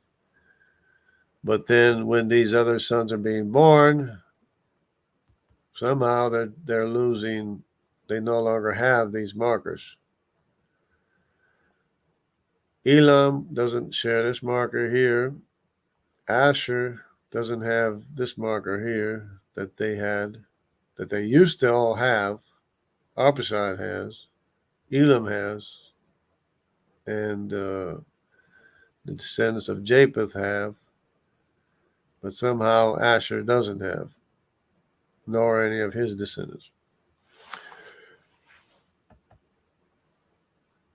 But anyways, the same thing, So instead of being a stair step out of Africa, gaining markers going from left to right, you're losing markers from Japheth going from right to left. You're losing these markers. But it basically substantiates the case for Nimrod, the existence of Nimrod and the existence of Arpachshad, and their identity as to who they are. Arpachshad is IJ. Descendants of Nimrod are C. So that's how that works. Just in case Grayson wants to know, the root of the tree is not with the youngest son, Ham, who is the progenitor of the African populations. And Nimrod is a descendant of the progenitors of the African populations, or at least Cush, the A and the B. C is also a descendant of A and the B, except for the fact that C never went to Africa. C is not found in Africa because C never went to Africa. I mean, it might be found in minute quantities, but the fact remains is that Nimrod was the king of the land of Shinar, and the house of Nimrod, his descendants, they went into Europe, they went into Asia, they went a lot of places, but they were originally located in Mesopotamia because he was the king of the land of Shinar, the first king of the world, first most powerful king of the world, Nimrod. And he had many, many sons, and his seed descendants spread out around the world from there. But Nimrod himself never went to Africa, while his father and his other brothers and all his cousins did go to Africa. Nimrod, who was the king of Shinar, remained in Mesopotamia because he was the king of the world. And he got into trouble, or Abraham got into trouble with Nimrod because he was breaking idols of his father Terah, who was making idols for Nimrod, apparently, and Nimrod got mad, tried to kill Abraham. Eventually, the descendant of Abraham, Esau, apparently may have killed Nimrod. But anyway, the details may be a little bit murky, but the facts of their existence cannot be refuted because it's borne out here in our DNA. IJ is the sense of Arpachshad, who is the ancestor of Abraham, right? So IJ is an ancestor of Abraham, who is Arpachshad is a descendant of Shem. Arpachshad's other brothers are Elam, Asher, Aram, and Lud. Descendants of Japheth are Tubal, Meshach, Magog. Madai is here somewhere. Where's Madai? There's Madai. And Gomer, which is 7 sons. So we got Tubal, Meshach, Magog. That's 3. And you have the T. You have the T and the L and the T too. So that would be Javid and Thrace. Tiraz, it'd be Tiraz and Javid. So Tiraz is the L, Javan is the T in the Mediterranean, Tiraz is the Thracians. So that's 2. And K, N, and O is 3, 4, and 5, which is Tubal, Meshach, Magog. You got 5, and then you got 6, 7, Madai, and Gomer, which is R1A is Ashkenaz, Gomer's son Ashkenaz. R1B is Gomer's son Riphath in the Mediterranean, who is known to have gone to southern Europe. R2 is probably Togarma, Gomer's other son Togarma. Anyway, that's about it. That's, it's pretty clear cut as far as I can tell. Same thing here. I guess that's not so bad. Yeah, we got DNA. There we go. We got David here. What is your both lines of DNAs? What kind of groups I fit in the chart? Being Central Europe, Czech Republic. Good morning, JJ. So Sandy, David. Confusing because how can you be the tribe of Dan if your paternal line is I help a group of J populations? You're not the tribe of Dan, but tribe of Zebulun. Okay. David thinks that I is a tribe of Zebulun, but tribe of Zebulun didn't. I too is Issachar. He says David. You know, it could be. It's just that I'm probably resigning to the fact that probably the tribe of Dan, but let me see. Let me see what David says here. Hold on. Whoa, whoa, whoa, whoa, whoa. Dan, there we go. Jesus is Lord. Rebuke and reprove. Shalom. Nimrod tried to kill Abraham because of the omen. Yeah. Yep. And then he tried to kill Abraham because he broke the idols. I thought you killed Abraham. No, he's still around. And then they threw him in the fire, trying to kill him again. Okay, but okay. Greetings from Prague, Czech Republic. Happy New Year. I have an idea. I have no idea I would be in this chart. Okay, Q, Papua New Guinea's tribe. Oh, they got Q1B in Papua New Guinea. Oh, that's why they got the Y down. They got the Y down there too. The Y mitochondrial DNA is down there that direction. Q1B, Papua New Guinea's Gadara tribe is the fourth largest Ashkenazi Jewish population in Israel today. In New Guinea's Gandhara tribe. Fourth largest Ashkenazi Jewish population in Israel today. They started processing Aliyah today. Oh, well, that's interesting. Ashkenazis.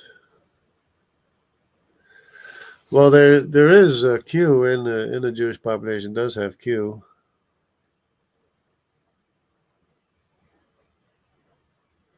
So let's see, Germany. China is a land of Magog. Magog. Yeah, Magog, yeah. Yep. But originally China was Sinim, from the tribe of Sinim. But today it's more of the population of Magog, descendants of Magog. Neanderthal and Denisovan never existed, I believe. Well, Neanderthal, either Denisovan, never existed. Well, they kind of do exist. You know, they're um, their bones have been dug up, and they have their DNA that's more in common with the Eurasians. Okay. Albert Einstein was an E1B1. Let me see. See, Albert Einstein looks Jewish because J1 can also produce mitochondrial DNAs. Well, I mean, you always have the autosomal DNA, anyways. Albert Einstein was Jewish, but he had probably a Y chromosome from Mitzrayim, probably from an Egyptian that became part of the Jewish population when they left Egypt. But autosomally, Albert Einstein would be Jewish, just like everybody else in the population. But his Y haplogroup is probably descendant of Mitzrayim, who became part of the Jewish population. So, okay, Romans, okay. Of course, it makes no difference who is who. He's not a Jew, is one outwardly, neither circumcision, which is one of the flesh.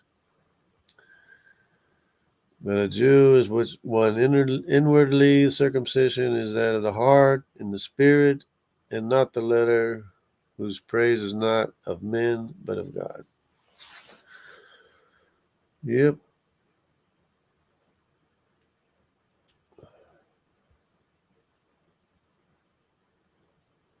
Yeah. It really makes no difference who we are or where we are. It makes a difference what we believe and what we say and what we do. That's what makes a difference. There's Germans that look like Egyptians. Maybe. I haven't been through all of Germany. Um,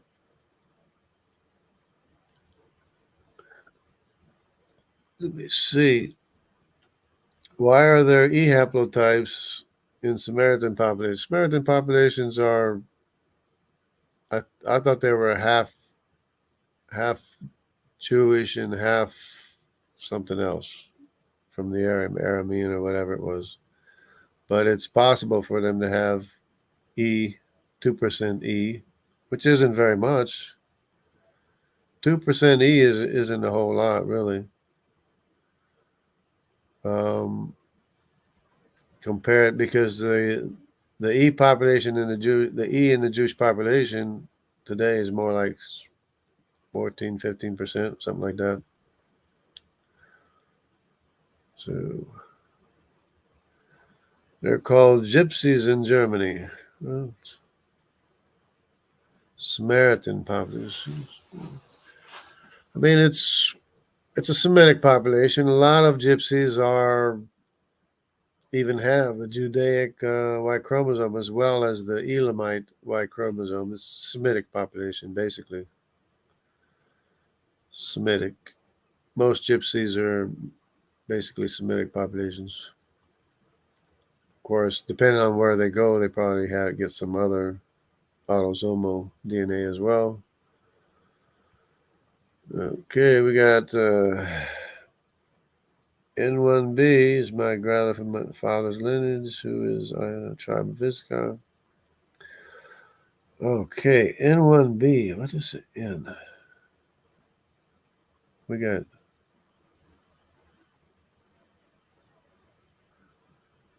What was the N? Can't think right now. His grandmother's N. Is that mitochondrial DNA? I have to check. I have to look on the map again. N1B is fourth. It's mitochondrial DNA. Yeah, it's mitochondrial DNA. N1B is the fourth largest Jewish Ashkenazi. My father's mother's mitochondrial DNA is N9B. Yeah, so that's a mitochondrial DNA. LM. Oh, in Y chromosome would be Meshach, descendants of Meshach, which has nothing to do with the in mitochondrial DNA.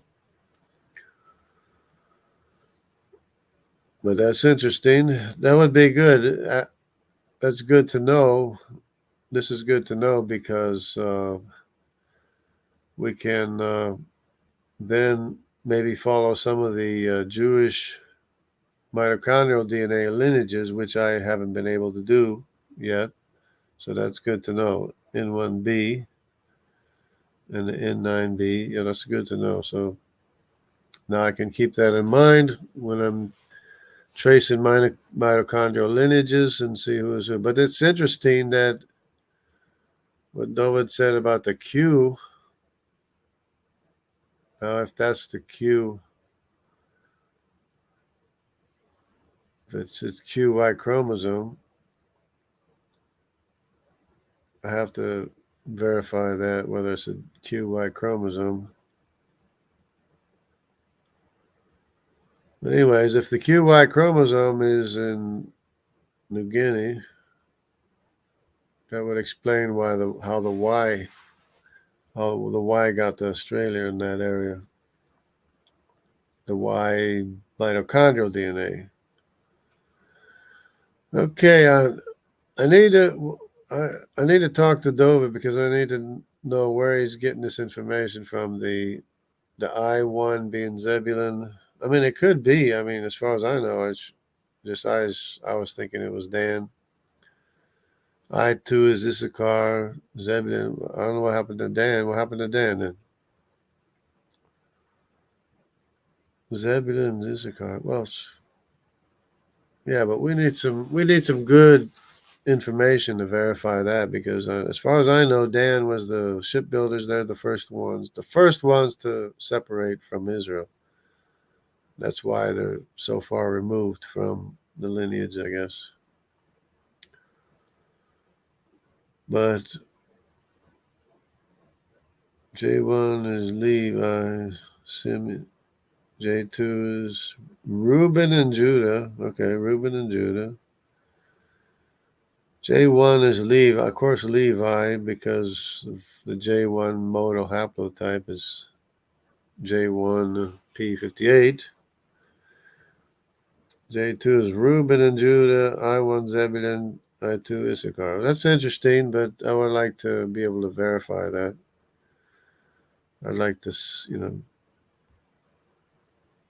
because as far as I know, Luke, mostly I2 Serbian side there. Okay, modern Croatian players mostly. Okay, the I2. The I2 is very large population in the Baltic regions. Confusion, because how can you be the tribe of Dan if your paternal line is I with J populations? You're not tribe of Dan, but tribe of Zeb. Well, because not all of the Danites left the Jewish populations, and many of them could have returned to Judah. At any time they could have returned to Judah, um, and they, if they never left, they would still be in would be another interesting study of the genetic lineages, because there would be some lineage more associated with the Jewish populations. I would like to see what lineages those are. That would be interesting. Okay, good morning. DNC.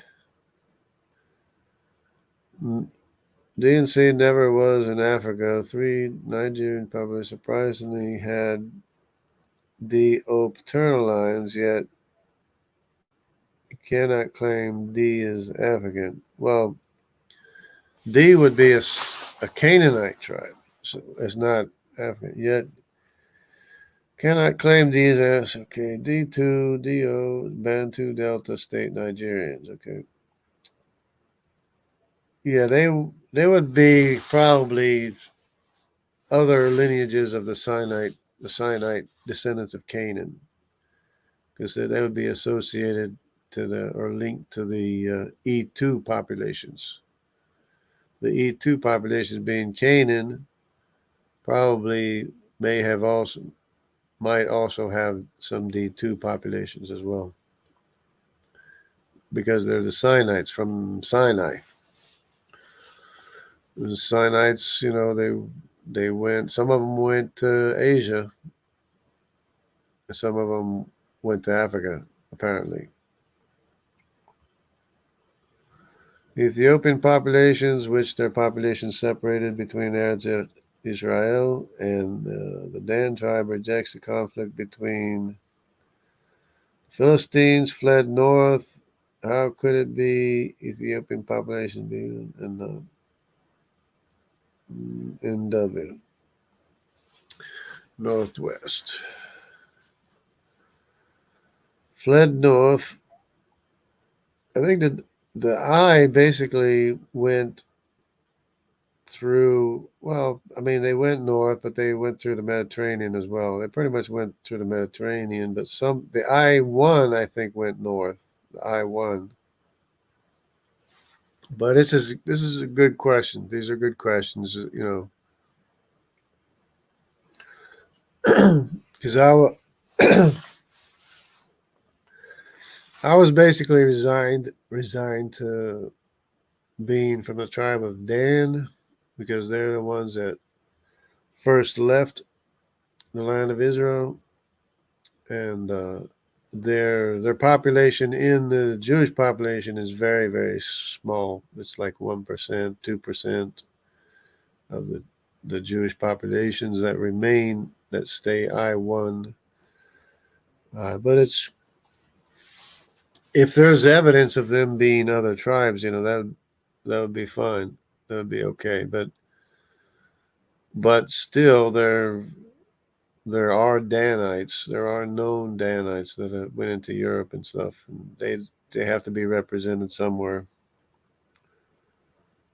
And as far as I know, the Vikings would be, the ones with the I-1 would probably be the Danite tribe.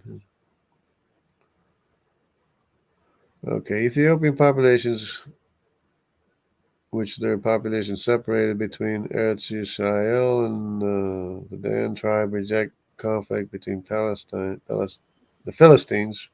Yeah, the Philistines. Can't read. Fled north. How could it be Ethiopian populations, not NW? I don't know. But the E is definitely Mitzrayim. Probably has to be Mitzrayim, as far as I can tell. Okay. All right. And of course, the blood types would be another kind of lineage to follow to be able to trace lineages. It's just so much information to follow. But it would be more confirmation of different things. Who were the Phoenicians in your opinion, Jungle Jar, what we know? What do we know about them? Well, the Phoenicians in the days of King Solomon aren't the Phoenicians of North Africa, descendants of Put, that Josephus referred to. But the Phoenicians, I pretty much know what they consisted of, because basically they're represented in America from going to America, so we know pretty much what they consisted of. It's consisted of mostly T, which is Java and Mediterranean. It consisted of G, which is Assyrian. It consisted of E, which is Mitzrayim, probably, and B, which is Cush. So they were Kushites, Mitzrayim, Javan, Assyrian, plus their I1, I1, I2, J1, and J2. So those would be, and R1b. So those would be the haplogroups of the Phoenicians. R1b is Mediterranean. T is Mediterranean. The T is like the largest percentage of the Phoenician population. It would be, because the T is the largest percentage that made it to America, besides the R1A. Well, maybe the R1A is the largest percentage, but T is up there, because R1A is Mediterranean anyways, which is Ribfeth, descendants of Ribfeth. The T, of course, is descendants of Javan, which could be Tarshish, it could be Elisha, it could be Kittim, Dodanim, could be, people from Anatolia, people from Cyprus, people from all the places, different places. They would be, that's what the haplogroups of the Phoenicians would be, which includes the J1, the J2, the I1, the I2, the E, the B, the G, and the T and the R. That's what the Phoenicians would consist of. So, we got here. The Ethiopian tribe are called Dan, from E1 being a population tribe of Dan, while Dan fled to the north, but there are African Ethiopians, E1B. But regardless, the E1B1s would be Mitzrayim. I'm pretty sure that they would still have to be Mitzrayim, descendants of Mitzrayim. Mitzrayim had lots and lots of sons, lots and lots of descendants. That's why E3 is is the largest African population that's E, because there's E1, E2, and E3.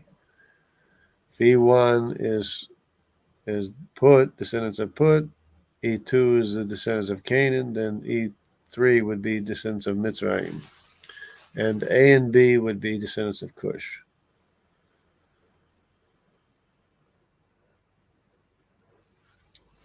But the E1, B1 is probably definitely Mitzrayim, and if the tribe of Dan fled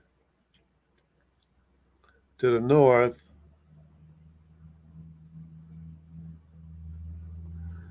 I mean, they it's hard to follow, exactly what the population, would have consisted of originally, and what it became later. It'd be hard to verify and follow all of that. But anyways, it's a good study. I would like to know where the information is. The Zebulun and Issachar. That would be interesting, because I mean they have to be somewhere. The I-1 and the I-2 are separate lineages, but I was just assuming they were two different migrations of the tribe of Dan. But we'll have to, time will tell. Maybe some information will come out. We'll have, I don't really care what it turns out to be. Anyways, whatever people can verify. If you can verify it, that's fine.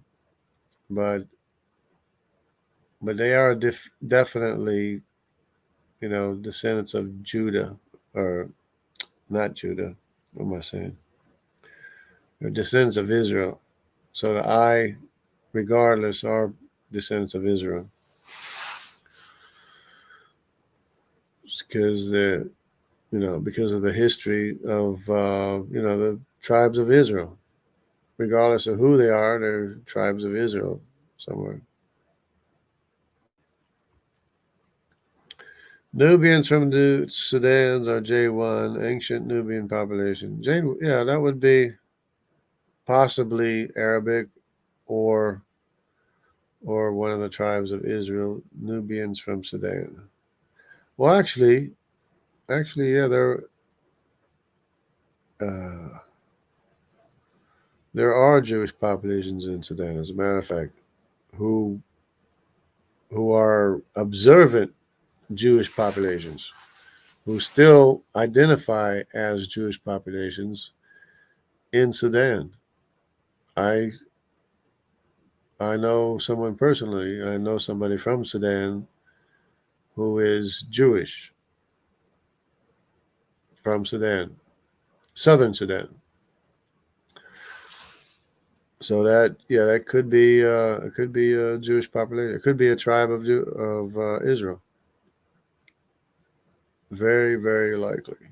I mean, especially if it's J1, and especially if they're observant Jews and they identify as Jews to this day. Of course, some of them are Christian Jews. Some of them are actually, the one I knew was identified as Christian and as Jewish as well. You can talk to Gary Selman about him. Gary Selman is one of the two nice Jewish boys. The other nice Jewish boy being Jonathan Kahn, which everybody knows. But Gary Selman was very familiar with the guy from Sudan, who was Jewish, from Sudan, southern Sudan.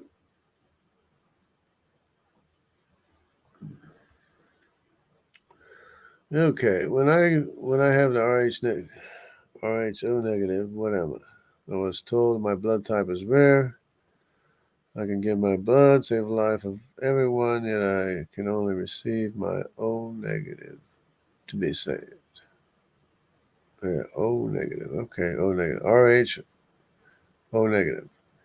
I'm O positive, and I think I can give blood to anybody.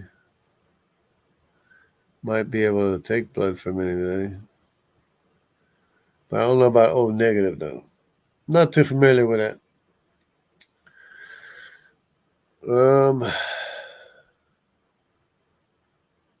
Yeah, that's another whole study which would probably be able to help in identifying populations and following populations where they went. That would be another lineage, another basically almost like a genealogical lineage following the blood types. That would be very interesting because it would help, might even help, identify some of the tribes of Israel and such, never know. See, I am a giver, not a receiver in this case. Yeah. Yep. I think I can both give and receive, but I'm not sure. I know I can give, but I don't know if I can receive anything. I forget. Anyway, so I guess I've been doing pretty good. See, only a person with my own blood type can save my life. Oh yeah, that makes sense. I mean, obviously, somebody with your blood type could save you. That would be true. Yep. So that's. Oh well. So let me see. Yeah, I want to go ahead and cut this off now since I've been going on for a while. So, but it's been good. It's been real, and we've learned some stuff. I think we might have learned some things. So, everybody, take care. Stay close to God. Stay close to your Creator, because only your Creator can recreate you from the inside out by the truth of God's Word, and He alone can redeem us and save us and enlighten us and encourage us and inspire us and show us the way. Nobody else can. So God bless. Thanks for everybody for your participation. And we'll see everybody next time. Everybody take care.